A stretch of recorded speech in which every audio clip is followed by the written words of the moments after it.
नमस्कार। इस बार हमारे शख्सियत कार्यक्रम में उत्तर प्रदेश सरकार के पूर्व मंत्री और भाजपा के नेता नटवर गोयल जी हमारे साथ हैं। आइए बात करते हैं इनसे और सवालों का सिलसिला जारी करते हैं। नटवर गोयल जी, भारतीय जनता पार्टी ने प्रधानमंत्री के सफलतम 9 वर्ष को लेकर बड़े कार्यक्रम किए, बड़ी चर्चा में रहा। किस तरीके से देखते हैं आप इसको? चर्चा में देखने की बात नहीं, चर्चा में है ही है। माननीय प्रधानमंत्री जी की जो आपने मेहनत, लगन, तपस्या देखी, मतलब हम लोग ये सीखने का विषय है कि एक व्यक्ति सुबह कितने जल्दी उठ करके और कितनी मेहनत करते हैं पूरे देश में, इस उम्र में जाके काम करना। हम लोग तो 55-56 साल की उम्र होने के बाद भी कितनी जगह थक जाते हैं, लेकिन उनकी मेहनत से हम लोगों को लगता है कि हम लोग बिल्कुल, कभी-कभी लगता है कि वो यंग हैं या हम लोग यंग हैं। भारतीय जनता पार्टी का कहना है कि इस बार लोकसभा के चुनाव में 80 की 80 सीटें जीतनी है, लेकिन विपक्ष एकजुट होता जा रहा है। क्या लगता है भारतीय जनता पार्टी इस बार परचम लहरा पाएगी? देखिए, निश्चित तौर पे भारतीय जनता पार्टी की जो काम करने की शैली है ना, वो बहुत ही स्मूथ तरीके से, जो मैंने महसूस किया है इन लोगों के साथ काम करके। और जहाँ तक 80 सीट चुनने का सवाल है, देखिए 80 का 80 तो एक हम लोग का नारा है ही है। मान के चलिए कि कुछ हो सकता है, 1 आध 2 आगे पीछे भी हो सकते हैं, किसी चीज़ की नहीं वो कसम होती है। तो क्योंकि ये देखिए चुनाव है, जनता के हाथ से होता है। जहाँ तक विपक्ष की मजबूती का सवाल है, तो विपक्ष में कहीं न कहीं आप कई बार ये खुद भी देखिए कि आपसी अंडरस्टैंडिंग में बड़ी कमी है। कभी केजरीवाल जी मंच छोड़ के चले जाते हैं, तो कभी लालू जी कुछ बोल देते हैं, कभी ममता जी कुछ बोल देती हैं, तो कहीं न कहीं थोड़ा सामंजस्य की कमी है। ये कमी जब तक इनके अंदर में है, तब तक ये बात कहना मुश्किल होगा कि विपक्ष की एकता है।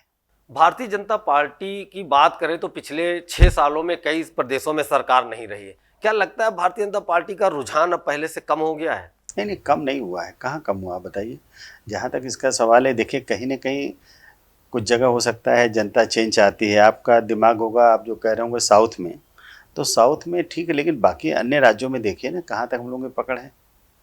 भारतीय जनता पार्टी की पकड़ जो है लगभग हर तरफ से है। बाकी थोड़ी बहुत चीज़ें आती रहती है, 100% अगर हो जाएंगे तो बाकी विपक्ष कहाँ जाएगा।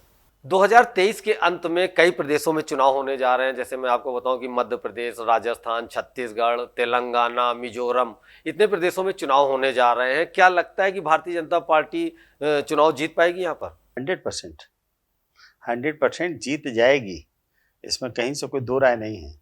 आप देखिए जनता की बात करिए, जनता के बीच में जाके बात करिए। आप केवल ये मत सोचिए कि जो है विपक्ष एकता और ये सब चीज़ें। देखिए भारतीय जनता पार्टी के काम करने का ढंग, देखिए आम जनता को क्या चाहिए? आम जनता को चाहिए कि देश का तरक्की हो, लोगों का विकास हो, लोगों के हाथों में काम मिले, और क्या चाहिए? वो भारतीय जनता पार्टी दे रही है ना। और भारतीय जनता पार्टी आज की डेट में आप किसको आप प्रधानमंत्री के रूप में देखना चाहते हैं? भारतीय जनता पार्टी में माननीय मोदी जी की अगर आप बात करते हैं, या और भी कई बड़े अच्छे लीडर हैं, तो आप इन लोगों को प्रधानमंत्री के रूप में देखेंगे ना, माननीय मोदी जी को देखेंगे ना। एक पर्सनल सवाल आपसे। आप एक समय में अखिलेश यादव जी के बड़े करीबी हुआ करते थे, समाजवादी पार्टी में आप सरकार में मंत्री भी रहे। फिर उसके बाद ऐसा क्या हुआ कि आपको समाजवादी पार्टी छोड़नी पड़ी और उसके बाद जो है भारतीय जनता पार्टी को नहीं, नहीं, ज्वाइन देखिए करना पड़ा? समाजवादी पार्टी छोड़ने वाली बातचीत है। देखिए करीबी निश्चित तौर पे, देखिए संबंध होना एक चीज़ है, सरकार होना, मंत्री होना वो अपनी जगह है। तो जहाँ तक इसका सवाल है, देखिए भारतीय जनता पार्टी का जो कार्य करने की जो शैली है, कहीं न कहीं देखिए भारतीय जनता पार्टी वैश्य समाज के लिए, व्यापारी समाज के लिए एक समर्पित पार्टी है। व्यापारी समाज की ही पार्टी बोली जाती है। आप अगर पीछे चले जाएँ, 25, 30, 40 साल पीछे जाएँ, तो आदरणीय अटल बिहारी वाजपेयी जी किस तरीके से छोटी-छोटी सभा करते थे। हम आपको बता दें, हमारे परिवार में करीब 1975 और 77 के दशक में कई लोग ऐसे हैं जो कि विधायक हुआ करते थे, और सब जनसंघ से थे। इवन हमारे फादर इन लॉ भी जनसंघ से ही एमएलए हुआ करते थे, स्वर्गीय वेद प्रकाश अग्रवाल फैजाबाद से। हमारे भाई साहब के ससुर थे लल्लू बाबू, मऊ से हुआ करते थे विधायक, वो भी जनसंघ से। तो जनसंघ में क्यों? उसका रीज़न है। जनसंघ में क्या करते थे, ये सारे व्यापारी को शाम को इकट्ठा करना, व्यापारी चंदा देना। तो कहीं न कहीं हमारे रीढ़ की हड्डी में, या हमारी सोच में, या हमारे कर्तव्यों में भारतीय जनता पार्टी का अंश आता है। देश के प्रधानमंत्री बनारस से सांसद हैं, आप भी बनारस से ही आते हैं। मेरे को ये जानकारी है कि जब आपने भारतीय जनता पार्टी ज्वाइन की थी तब बनारस से ही ज्वाइन की थी। क्या कारण था? उसका सबसे बड़ा कारण यही था कि एक तो मैं काशी का रहने वाला हूँ, वहीं पढ़ा, वहीं पे बड़ा हुआ, वहाँ पे हमारे आज भी सारे वेल विशर, दोस्त यार सारे लोग हैं ज़्यादा से ज़्यादा। प्लस काशी की धरती विश्व की प्राचीन नगरी काशी है। अच्छा एक बात बताइए, आदरणीय मोदी जी ने क्यों काशी ढूँढा? क्यों काशी सोचा? कि कहीं न कहीं उनको लगा कि बाबा विश्वनाथ की नगरी से ही, और फिर भारतीय जनता पार्टी जॉइन करने के लिए जब हमको ये कहा गया कि आपको पार्टी जॉइन करनी है, तो वहाँ पे सुनील ओझा जी ने हमको पार्टी जॉइन कराया। हम अपने हज़ारों कार्यकर्ताओं को वहाँ बुलाए सबके सामने, सारे चीज़ें वैश्य समाज के लोग थे, व्यापारी समाज के लोग थे। तो वहाँ काशी में, काशी की जो पवित्रता है, काशी की जो खुशी है और जो काशी का अंदाज़ है, वो मुझे नहीं लगता कहीं है। आप वैश्य समाज से आते हैं, वैश्य समाज के आप राष्ट्रीय उपाध्यक्ष भी हैं, बड़ी अपेक्षाएं होंगी वैश्य समाज के लोगों से आपसे, और फिर आप भारतीय जनता पार्टी के नेता भी हैं। बिल्कुल है। लखनऊ रहने का एक सबसे बड़ा फ़ायदा क्या होता है, मैं राष्ट्रीय उपाध्यक्ष वैश्य समाज का हूँ। मैं लगातार 4 बार निर्विरोध अखिल भारतीय वैश्य समाज का प्रदेश अध्यक्ष रहा हूँ। तो जहाँ तक इसका सवाल है कि देखिए सरकार के साथ रहने से एक कहीं न कहीं हम व्यापारी समाज का, वैश्य समाज के लोगों का जो भी भला हम कर सकते हैं, करते हैं और करते रहेंगे। मेरे खून में इस बात के लिए है कि कभी भी किसी भी व्यापारी समाज, वैश्य समाज के लोगों का कहीं भी कोई भी उत्पीड़न होता है, तो आप समझिए 24 घंटा हमारा मोबाइल ऑन रहता है इस बात के लिए। और ईश्वर की बड़ी कृपा है कि कोई भी अधिकारी किसी भी जाकर के किसी की मदद के लिए जाके बैठ जाएँ, करा दें तो कोई ना नहीं करता। क्योंकि कोई हमारे पास ये कहने नहीं आता कि साहब हमको हेरोइन गांजा का लाइसेंस दिला दीजिए, शराब बेचने की दुकान खुलवा दीजिए।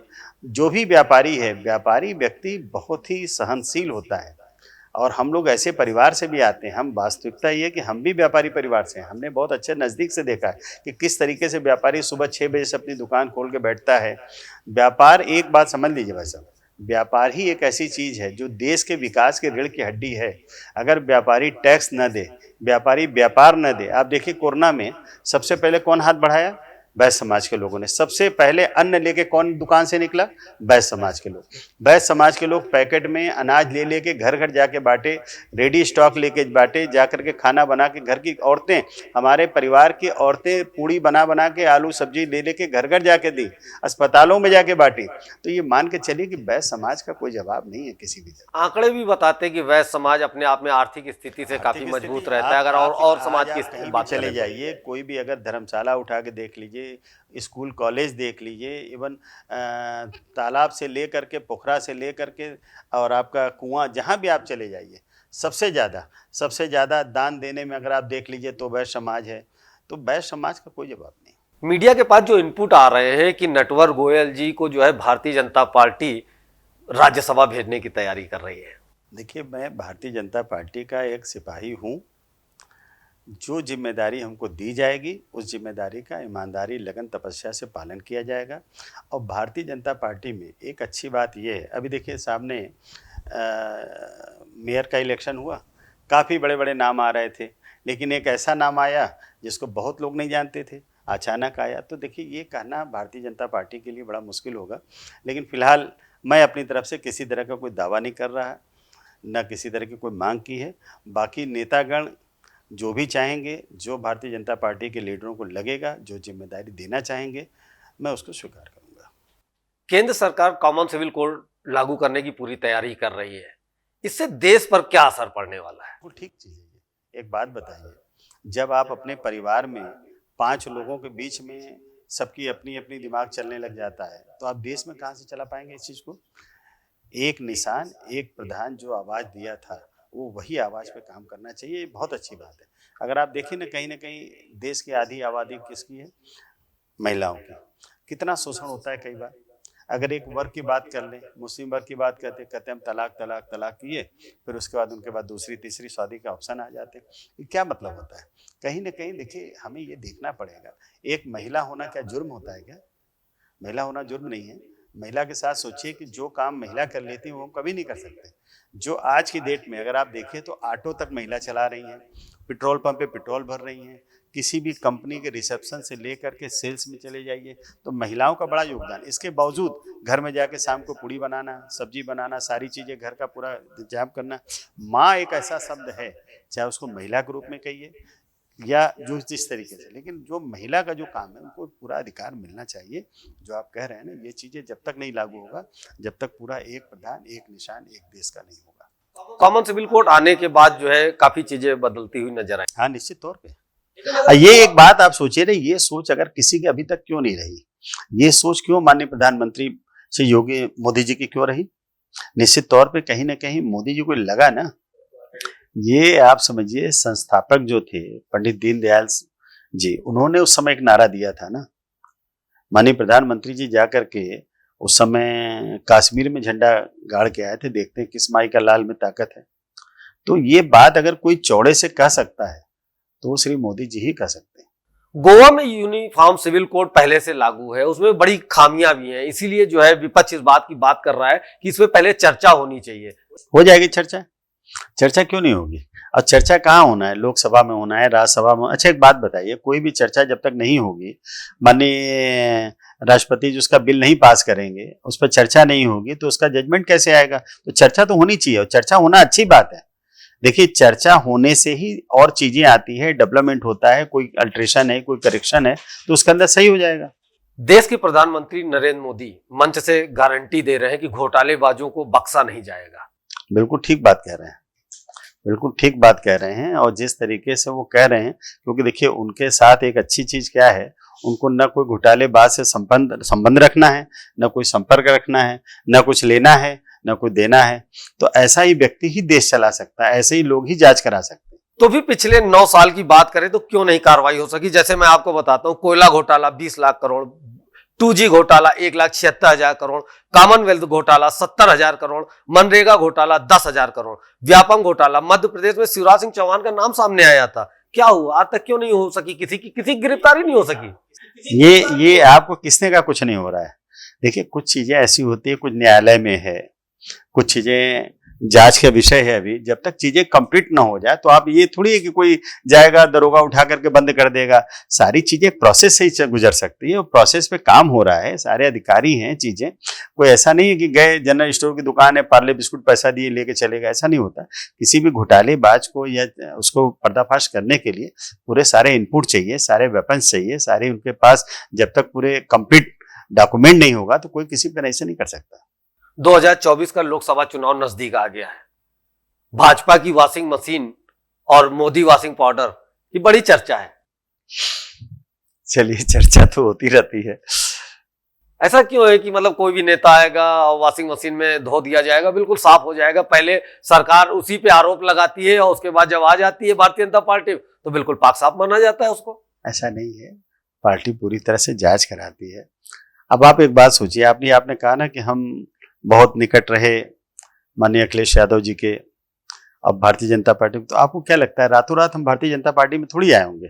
निश्चित तौर पे कम से कम 1-2 साल उन्होंने देखा होगा, समझा होगा, चीजों को परखा होगा। अपने परिवार में एक एक सदस्य को शामिल करने के लिए भारतीय जनता पार्टी पूरी तरीके से जब तक जांच परख नहीं लेती आगे नहीं बढ़ती। और रही बात, बाकी कुछ चीजें हो सकती है, जो आदमी इतना बड़ा साम्राज्य चला रहा है, इतना बड़ा काम चल रहा है, तो कहीं ना कहीं एक आध गलतियां हो सकती है।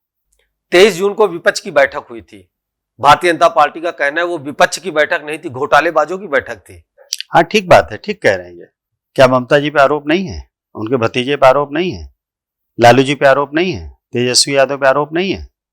तो देखिए, सवाल ये बात नहीं है। जो बात कह रहे हैं ऐसे हवा में नहीं कोई बोल रहा है। सच बात ये है कि जैसे सबको ये लगने लगा कि कहीं ना कहीं अगर मोदी जी तो कहीं ना कहीं इकट्ठा हो जाओ तो जान बचाओ। 2019 के चुनाव में भारतीय जनता पार्टी ने वादा किया था अच्छे दिन आने वाले हैं। अब विपक्ष कह रहा है कि भारतीय जनता पार्टी ने यह नहीं बताया था कि अच्छे दिन किसके आने वाले हैं। किसके क्या? जनता के आने वाले थे, जनता के हैं। एक बात बताइए, कोरोना काल के अंदर में उत्तर प्रदेश के मुख्यमंत्री ने जिस तरह से मेहनत किया, जिस तरह प्रधानमंत्री जी ने मेहनत किया, आपका संभालना मुश्किल काम था। और देश को जाकर के देखिए, वास्तविकता है कि जिस तरीके से राजकोष खोल के अधिकारियों को एकदम दौड़ा के जिस तरीके से इस छोटे छोटे लेवल पे काम हुआ है, पता है कि किस तरीके से एक एक व्यक्ति के साथ किस तरह के आदमी को भोजन से लेके सारी व्यवस्था जो देने का काम किया है, ये आपके भारत सरकार ने दिया है, उत्तर प्रदेश सरकार ने दिया है। और मोदी जी की ही एक बात थी जो आप कह रहे अच्छे दिन, अगर ये नहीं होते आज की डेट में, आपको क्या लग रहा है कि इतना बड़ा जो कोरोना काल से हम लोग गुजरे हैं, ये कोई मामूली बात नहीं है। अच्छे दिन वास्तव में भारत के आए हैं। आज की डेट में विदेश नीति पे जाके देखिए, आज भारत के दूसरे देशों में कितना हमारा सम्मान बढ़ा है, जाके देखिए। तो ये कहीं ना कहीं भारतीय जनता पार्टी की है। तो ये थे भारतीय जनता पार्टी के नेता नटवर गोयल जी, जिन्होंने अपने सभी सवालों का बेबाकी से जवाब दिया।